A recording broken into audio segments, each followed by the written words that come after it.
Hey, how's it going everybody? Welcome back to Designsmith. Today we are going to be continuing our Swiss series of Are You Afraid of the Dark posters. As you can see, we've done 4 so far: the Phantom Cab, Laughing in the Dark, the Lonely Ghost, and the Twisted Claw. If you haven't seen these yet, I've put together a playlist of just these posters, so be sure to check it out. The next episode in the series is going to be The Tale of the Hungry Hounds.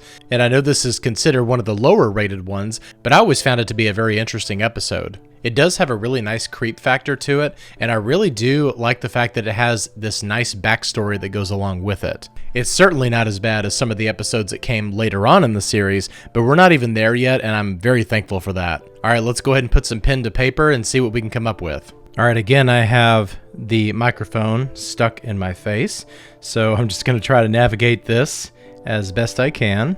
Now, I think that overall this should be a fairly simple design because I actually have something in mind already, and it's going to be when our main character Pam goes through that doorway and it's got the light shining through. I've always really liked the design of that, and it's very creative. I always thought it was a really cool door as kind of being this portal, this gateway to the past. So it's fairly simple, and it's made up of just circles, and I am awful at drawing circles, so we'll see how well we can do this here. Illustrator definitely does a much better job than I do. Check that out. It's a very, very nice little oblong type of circle there. I'll just say that I'm trying to give it some dimension with this little curve. So we will give it some dimension. So let's draw another circle on the inside of this. And let's ignore how terrible I am at this. This looks like 2 circles kind of overlapping each other, but that's not what that's supposed to be at all. And then we'll just add in some of these horizontal bars right here. And I think that we can achieve the effect that we're going for here just through simple color. I don't think I'm going to add any effects to it, but we'll see what we can do once we get over to the computer. Okay, so we got bottom left, top left. Now let's do ragged right, and we'll align it to the right side here. And I think that what we did here, where we had like this quadrant going on, I think I'll carry that over into this one. And obviously we'll align it to the grid. So here's kind of the idea of what we're going to be working with. This whole circle right here is going to be that doorway. These little slats of wood are going to be the opening where the light shines through. And I just think it's going to be interesting. So let's go ahead and jump in to Illustrator and see what we can come up with.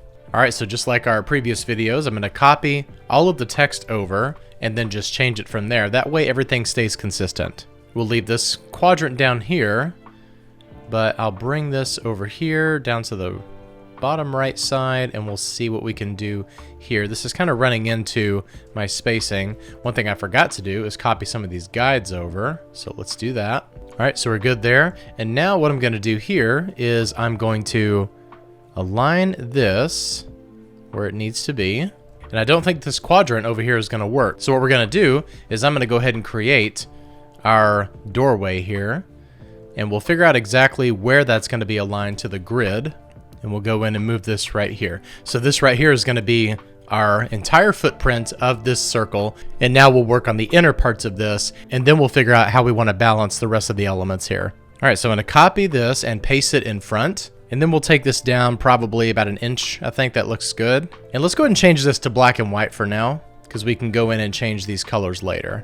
And then we'll add in some of these little bands right here. Let's change that to black so we can see it. And let's change the height of this to maybe 1/2 inch. Looks good. And then we'll center it with this circle. And remember this too, anytime you're working with something like this where you have a row or columns of all these different elements, odd numbers are much better than even numbers.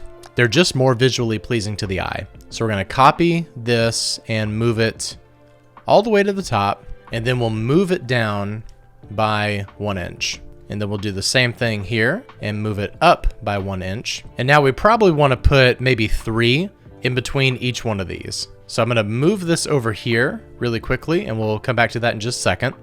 So let's grab these 2, and we're going to do Command Option B or Control Alt B. And let's double click on our blend options, go to specified steps, and we want 3 to be in between here. So all we have to do is put in the number 3, and there it is, 1, 2, and 3, and we hit OK. And before we do anything else, we need to expand the appearance of this, because right now these are blended objects, but we need to turn them into individual objects. So we're going to go up to Object, expand, make sure that object and fill are both checked, and click OK. And now we're going to ungroup. So we're going to do Shift Command G or Shift Control G. And now each one of these are an individual bar. And then we'll do the same thing right here. And I said we were going to come back to this, but I lied. All right, so I'm going to turn my guides off real quick. And now I'm going to select everything here. All right, so now we need to expand this as well. So go to Object, Expand.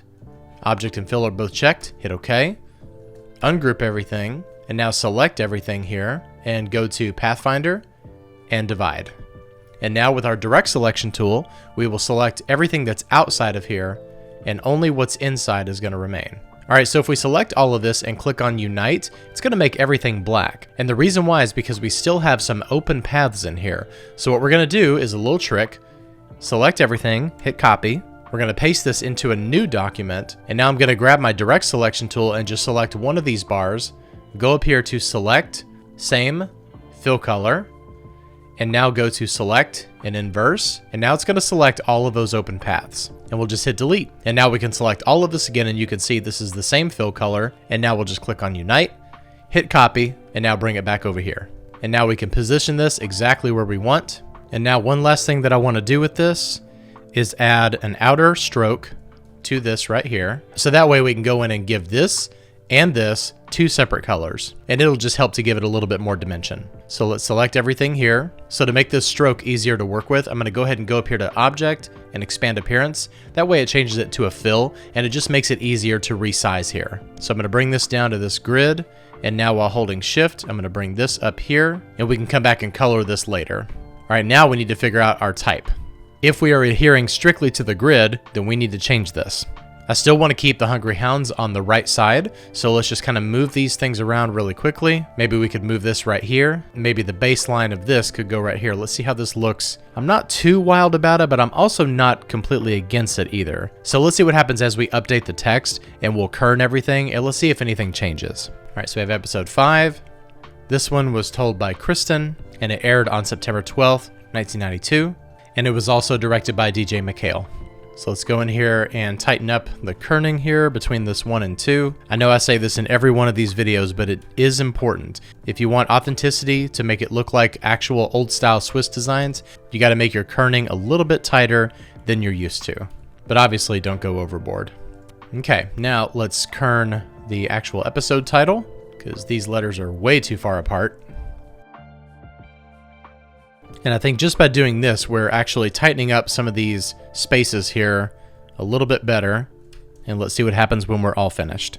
All right, I do like the layout here. It's nice and different from everything that we've got so far. So let's go ahead and take a look at some colors. I'm thinking for the background, I want to do like a nice deep red so I can capture the color of Pam's coat. It's a little bit lighter than what I was going for, so I may have to cheat and actually adjust these colors a little bit, but we'll see what else we can do here. And now I want a nice brown right here for the outside of this grate. It's definitely too light for that red, so let's go ahead and darken this red. That's a lot better. Although this brown here isn't quite as rich as I was hoping it to be, so let's make it a little bit more like this. And now we'll color drop this, but we need to make this a little bit lighter, and we need to make sure that there's good contrast there. And then we also need to add in the light back here, which is just going to be the color yellow. And let's see what our Swiss picker has to offer. This one right here is a nice bright yellow. See what that looks like. I do like that. And now let's change all of our type here to that same yellow. It's kind of cool, but it's also kind of giving me some pizza or waffle vibes. So I think we're going to adjust these colors a little bit. I think I'm going to make this a lot darker, like a really dark brown. And let's do the same thing here, but we'll just kind of go a little bit more brown, but we need to make sure that we have good contrast. All right, so I did a little bit more playing around here, and I think that I like this color combination better. We're not getting those pizza or waffle vibes anymore. I think that this is a little bit more subtle, and it's kind of capturing the overall color palette of the episode very nicely. All right, so here it is, The Tale of the Hungry Hounds, Swiss design poster. I've always liked this episode. It's not one of my favorites necessarily, but it's a lot better than some episodes that came a lot later in the series. Let me know what you think of this episode and this poster down in the comments. Thank you so much for subscribing. Be sure to click the bell for notifications for all future videos, and I'll see you next time. Bye-bye.